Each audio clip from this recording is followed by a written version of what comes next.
Hello everybody, I am your Cursed Plague Doctor, and welcome back to another video. I know it's been almost, or maybe even 2 weeks by the time I'm done editing this, since my last video, which wasn't even a video, it was just a thank you video. But I've been a little bit busy and I've had no time to record. But now I can. I need to touch up, where are those 2 videos that I mentioned in another video that I had done and forgot to edit? They're just scrapped by now. I'm just going to re-record them, which includes the third part of the third batch of characters on one. I will get to it, I'm just going to re-record it, but I want to do this one first. Speaking of which, what is this video? Well, you can probably tell by the title that this video is about representation. Specifically, LGBT representation in object shows. So there's not too much representation in object shows, at least of the ones that I watch, but there is still quite a bit to see. I'm sorry if I'm missing out your favourite object show. I haven't watched every single object show. I don't know what object shows have what in it. But we might as well get started with probably the best representation in my opinion, which is Paintbrush of Inanimate Insanity. I'm not going to talk about the voice actor of this character because they have nothing to do with the character themselves, they just provide the voice. I will not be talking about anything controversial in the community unless I want to in a completely separate video, but I'm not doing that. Enough of that, let's actually talk about Paintbrush. Now, in season 1 of Inanimate Insanity, Paintbrush was unconfirmed gender. People were always like, whoa. What's this character's gender? Are they a boy or a girl? And there was always jokes about it. There was a pretty bad line from one of the characters, I forgot which character it was said it, but sheesh, bad line to say considering the future of the character. But yeah, it was always just a joke with what gender Paintbrush was, and their voice at the time was so weird that you couldn't tell. You just had to guess. Then season 2 came around, still for the most part that joke was still happening. Through the time of the show, Paintbrush's voice became more masculine, which made people think that they were male. But then, in episode 12, I think, yeah.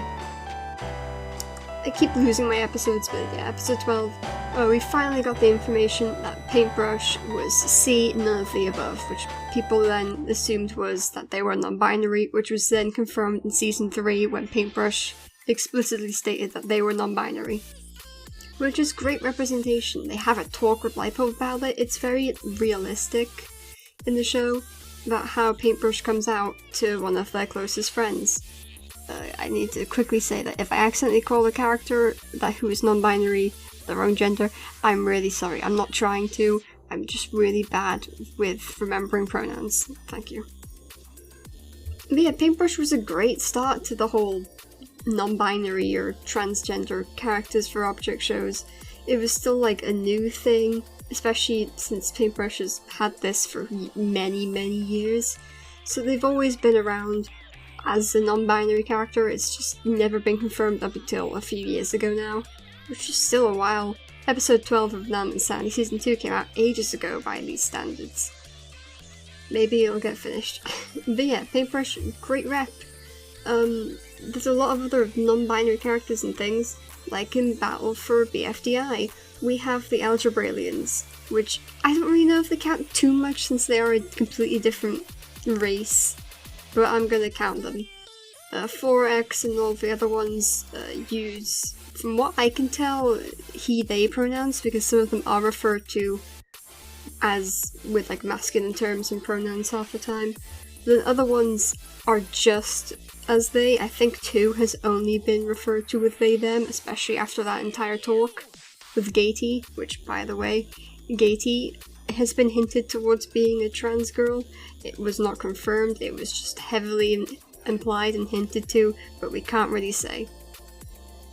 But yeah, the Algebralians, they count, I guess, for non-binary or slash demi-boy or whatever they would identify with, since some of them are he/they, the other ones just they/them. I don't think any of them use female pronouns, from what I can remember. But they're fine, they're they're good characters, it's not done terribly, and then you also have Profiley, Winner, and Taki, who are all referred to with they-them pronouns, which is just something that happens. They just get referred to with those pronouns. It's not in your face, they're just them, which is fine. There was a bit of controversy with a post on Twitter where they celebrated Trans Visibility Day and had a bunch of characters there, where they had some of the characters who obviously weren't confirmed as anything as the colours of the trans flag, and then people were like, whoa, does that mean they're that? And then they were like, nope, definitely not, this is not canon, apart from the ones who were explicitly non-binary, which was kind of funny because some people got really upset about it. But it was honestly just a mistake on their end, and we shouldn't yell at them for a little mistake. But yeah, all of these things that have been like mostly non-binary reference stuff, and also gay, it's all been fine. That means that representation in object shows is good, right? No! No! Let's talk about object terror and not representation. I'm not rewatching Object Terror for this video. I refuse to, that show is awful. I might make a video about how awful it is, which means I would have to watch it. But there is a scene in Object Terror, I don't want to even try to remember which episode it was, where the characters Beer and Trowel start making out on the couch after watching something. I watched the scene, but I don't really want to remember it that well. But yeah, people took this as good, well, some people took this as good gay representation. It is not representation. This is definitely more of just a funny, well, not even a funny joke from the creator, like, look at these two men kissing, isn't that funny? It was not representation. This show is goddamn awful. Please don't watch Object Terror unless you already have. I'm sorry. But Beer and Trowel is not representation. It's garbage, and you should throw them in the trash. They aren't your gay friends, they're weird. Alright, enough of that terrible stuff. More stuff to do with pronouns. Let's talk about Orb, which is a definitely lesser known show, where all of the characters in this show, or most of them, have their pronouns listed as soon as the characters pop up, including ones like it and like neo-pronouns, like I think them was used. I don't remember for some reason. I literally just watched Orb to remember, and I forgot. But yeah, all of the characters have their pronouns listed, as well as like their age next to when the character shows up, so you can see the character's pronouns, so you know what to refer to them as. And all of the characters who you might think would be a girl has like male pronouns in the etc. Some of them use non-binary ones, and then some of them use different pronouns that people you don't usually see, which is really cute. I like how they've given us the characters' pronouns without having to state them out loud. Orb is a nice, cute show. I think the second episode's coming out soon. I just thought it was cute. It's not my favourite show, but it is really nicely animated, and it just looks cute. So Orb has some nice representation, even if it's not stated, kind of like Paintbrush or anything. It's not stated out, it's just there, which is nice. My last bit of information, I guess, for something like this would be the nightly manor, though I don't really count it because it's stated on Twitter and not in the actual show. That I think it was on Twitter. It might have not even been on Twitter. It wasn't in like an actual episode. It was that Top Hat and God, what's his name? GPS? I'm pretty sure his name's GPS. I've literally forgotten the character's character. I don't really watch Light and Mellow that much. I've forgotten his name. I'm pretty sure his name is GPS. I'll correct myself if I find out. But yeah, they're stated to have been a couple, apparently. Even though I don't think this is ever stated in the show. I might be having a stroke. Apparently they're gay, which is cool, but GPS kind of killed people. Spoilers for the Nightly Manor? Whoopsie diddles, I should have put a disclaimer about that.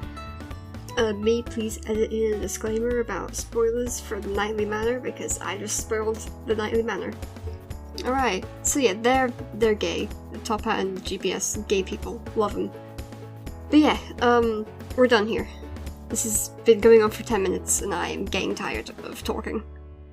So, this was me talking about representation of gay people and trans people and the whole LGBT shebang in object shows.